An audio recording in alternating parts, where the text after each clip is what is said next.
Chapter 18. This is the word that came to Jeremiah from the Lord. Go down to the potter's house, and there I will give you my message. So I went down to the potter's house, and I saw him working at the wheel. But the pot he was shaping from the clay was marred in his hands. So the potter formed it into another pot, shaping it as seemed best to him. Then the word of the Lord came to me. He said, "Can I not do with you, Israel, as this potter does, declares the Lord? Like clay in the hand of the potter, so are you in my hand, Israel.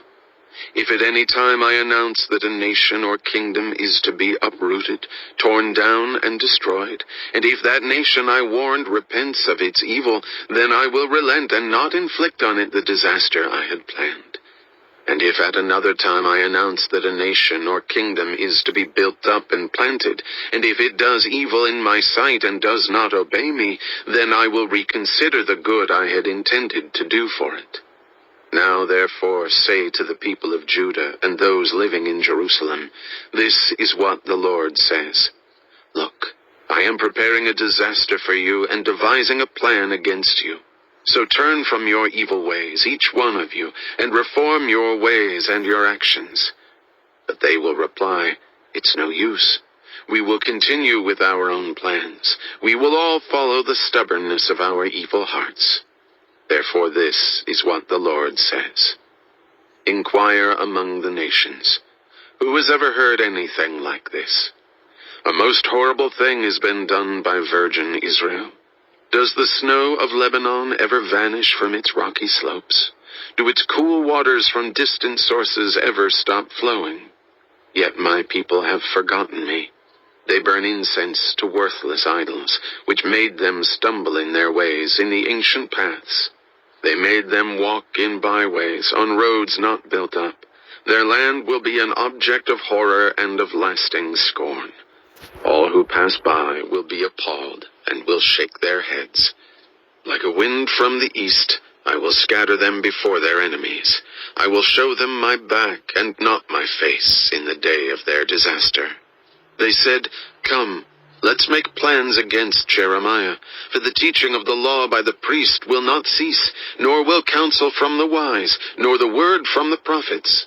So come, let's attack him with our tongues and pay no attention to anything he says. Listen to me, Lord. Hear what my accusers are saying. Should good be repaid with evil? Yet they have dug a pit for me. Remember that I stood before you and spoke in their behalf to turn your wrath away from them. So give their children over to famine. Hand them over to the power of the sword. Let their wives be made childless and widows. Let their men be put to death, their young men slain by the sword in battle. Let a cry be heard from their houses when you suddenly bring invaders against them, for they have dug a pit to capture me, and have hidden snares for my feet. But you, Lord, know all their plots to kill me.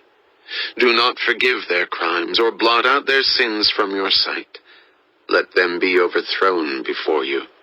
Deal with them in the time of your anger. Chapter 19. This is what the Lord says.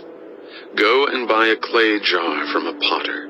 Take along some of the elders of the people and of the priests, and go out to the valley of Ben Hinnom, near the entrance of the potsherd gate. There proclaim the words I tell you, and say, "Hear the word of the Lord, you kings of Judah and people of Jerusalem. This is what the Lord Almighty, the God of Israel, says. Listen. I am going to bring a disaster on this place that will make the ears of everyone who hears of it tingle. For they have forsaken me and made this a place of foreign gods. They have burned incense in it to gods that neither they nor their ancestors nor the kings of Judah ever knew, and they have filled this place with the blood of the innocent. They have built the high places of Baal to burn their children in the fire as offerings to Baal, something I did not command or mention, nor did it enter my mind. So beware. The days are coming, declares the Lord, when people will no longer call this place Topheth or the valley of Ben Hinnom, but the valley of slaughter. In this place I will ruin the plans of Judah and Jerusalem. I will make them fall by the sword before their enemies, at the hands of those who want to kill them, and I will give their carcasses as food to the birds and the wild animals. I will devastate this city and make it an object of horror and scorn. All who pass by will be appalled and will scoff because of all its wounds. I will make them eat the flesh of their sons and daughters, and they will eat one another's flesh because their enemies will press the siege so hard against them to destroy them. Then break the jar while those who go with you are watching, and say to them, "This is what the Lord Almighty says. I will smash this nation and this city just as this potter's jar is smashed and cannot be repaired. They will bury the dead in Topheth until there is no more room. This is what I will do to this place and to those who live here, declares the Lord. I will make this city like Topheth. The houses in Jerusalem and those of the kings of Judah will be defiled like this place, Topheth. All the houses where they burned incense on the roofs to all the starry hosts and poured out drink offerings to other gods." Jeremiah then returned from Topheth, where the Lord had sent him to prophesy, and stood in the court of the Lord's temple, and said to all the people, "This is what the Lord Almighty, the God of Israel, says. Listen, I am going to bring on this city and all the villages around it every disaster I pronounced against them, because they were stiff-necked and would not listen to my words." Chapter 20.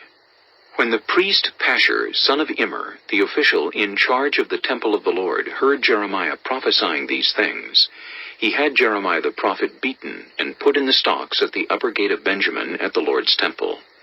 The next day, when Pashur released him from the stocks, Jeremiah said to him, "The Lord's name for you is not Pashur, but terror on every side. For this is what the Lord says.